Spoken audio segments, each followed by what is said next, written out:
Dear students, आज हम passive voice का अध्ययन करते हैं। इंग्लिश ग्रामर में इम्पोर्टेंट टॉपिक। यह सिर्फ एकेडमिक्स में ही नहीं बल्कि कॉम्पिटिटिव एग्जामिनेशंस में भी कई बार इसके क्वेश्चंस पूछे जाते हैं। चलो इसे हम एक्सप्लोर करते हैं। ट्रांसफॉर्मेशन, रूपांतरण।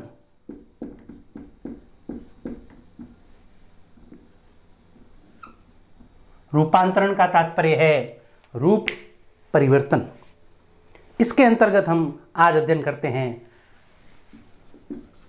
Active to passive, active voice and passive voice. Voice जिसका सीधा अर्थ होता है, शाब्दिक अर्थ होता है स्वर या आवाज। यहां इंग्लिश ग्रामर के संदर्भ में यहां इसका आशय है कथन। एक्टिव जैसा कि शब्द से ही पता पड़ता है सक्रिय, और यहां सक्रिय सब्जेक्ट, सब्जेक्ट जिसे हम कर्ता कहते हैं। जब वाक्य में सब्जेक्ट प्रधान होता है तो वह वाक्य एक्टिव वॉइस कहलाता है। और वह सब्जेक्ट प्रधान होता है, यह हमें कैसे पता पड़ेगा?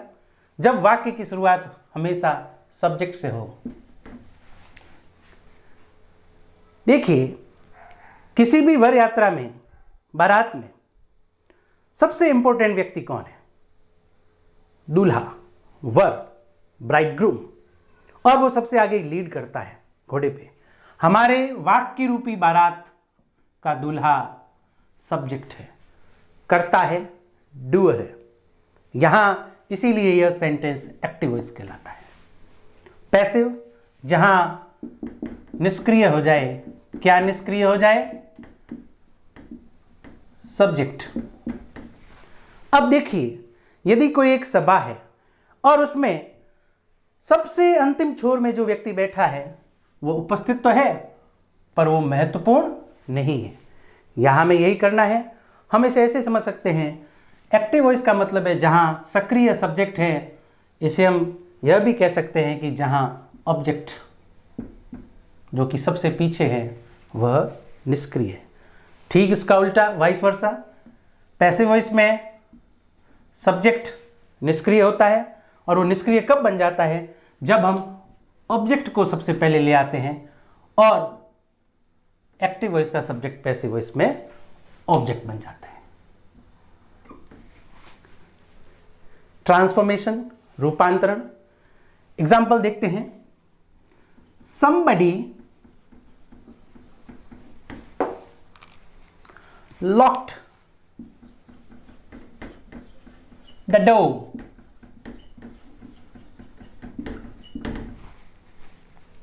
Active voice. Now passive. The door was locked by somebody.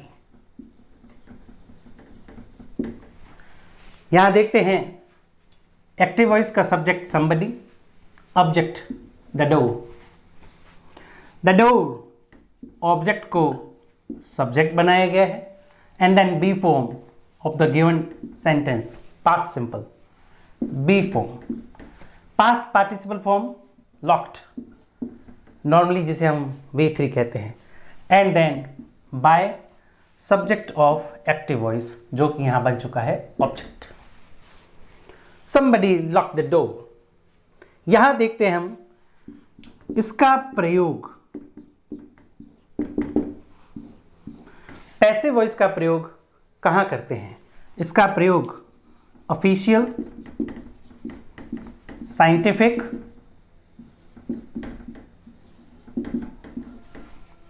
Newspaper,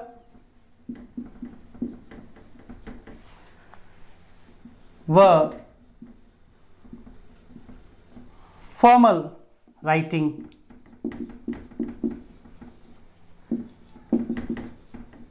हेतु होता है।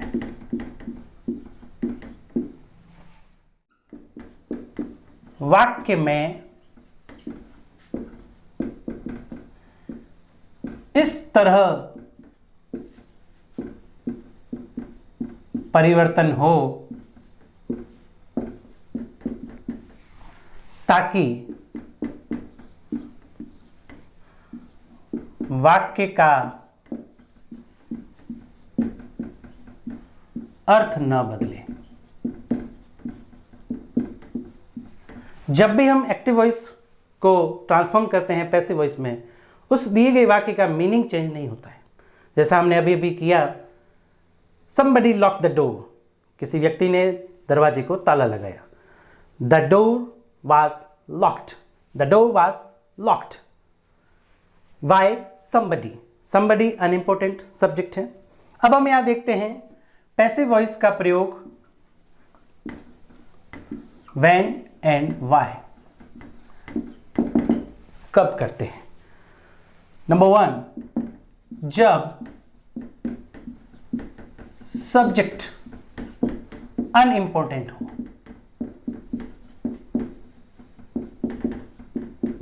और इसका एग्जाम्पल हमने अभी अभी किया था, somebody, anybody, people, जो कि अमहत्वपूर्ण है। अनइम्पोर्टेंट मीन्स अमहत्वपूर्ण। और इसी बिंदु को हम इसके पूरक के रूप में लिख सकते हैं, जब ऑब्जेक्ट इंपॉर्टेंट हो, मतलब महत्वपूर्ण हो। देखिए उस वाक्य में क्रिया दरवाजे का ताला लगाना, वह उसे प्राथमिकता दी गई, तो वहां ऑब्जेक्ट इंपॉर्टेंट। नेक्स्ट देखते हैं, जब सब्जेक्ट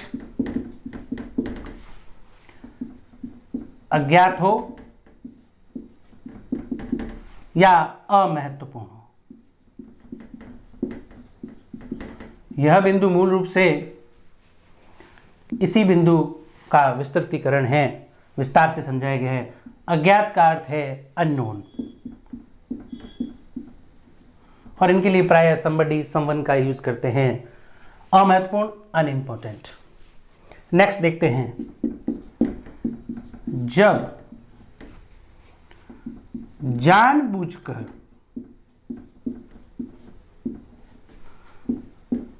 सब्जेक्ट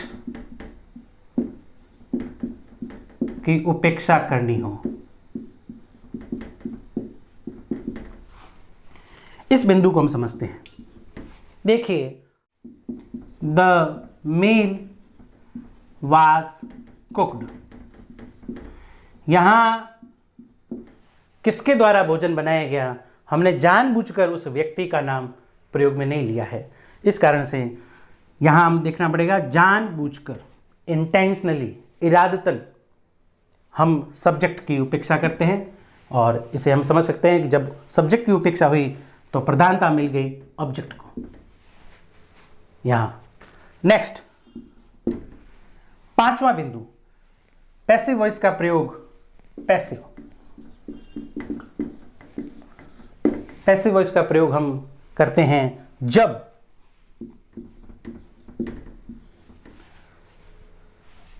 सब्जेक्ट सर्वविदित हो। Example, Pakistan was defeated. जैसा कि यदि सभी को पता है कि इंडिया और पाकिस्तान, भारत और पाकिस्तान का क्रिकेट मैच चल रहा था। न्यूज़पेपर में यह हेडलाइन है, भारत ने पाकिस्तान को हराया, इंडिया डिफीटेड पाकिस्तान। यह एक्टिव वॉइस था और यहां हमने लिखा पाकिस्तान वाज डिफीटेड। तो यह सर्वमान्य है, सभी को पता है कि यह किसके द्वारा हराया गया, भारत के द्वारा। इसके कुछ और एग्जाम्पल्स हो सकते हैं, जैसे जज,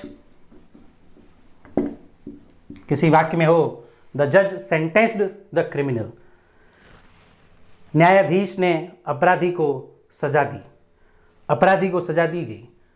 द क्रिमिनल वाज सेंटेंस्ड, क्योंकि यह जग जाहिर है कि सजा देने का जो कर्तव्य है वह दायित्व है जज पर है। वही स्थिति टीचर की भी है। Teacher teaches the student, teacher teaches the students. Students are taught by the teacher. By the teacher लिखना महत्वपूर्ण नहीं है। इसी कारण से आधुनिक व्याकरणाचार्य हमेशा बाय के साथ ऑब्जेक्ट को ओमिट करते हैं अथवा उसका प्रयोग नहीं करते हैं। ठीक वही बात है कि वो वाक्य में मौजूद तो है पर अमहत्वपूर्ण है, फिर उसका लिखा होना या न होना कोई मायने नहीं रखता है। हम मिलते हैं नेक्स्ट वीडियो तक, जब तक कीप लर्निंग।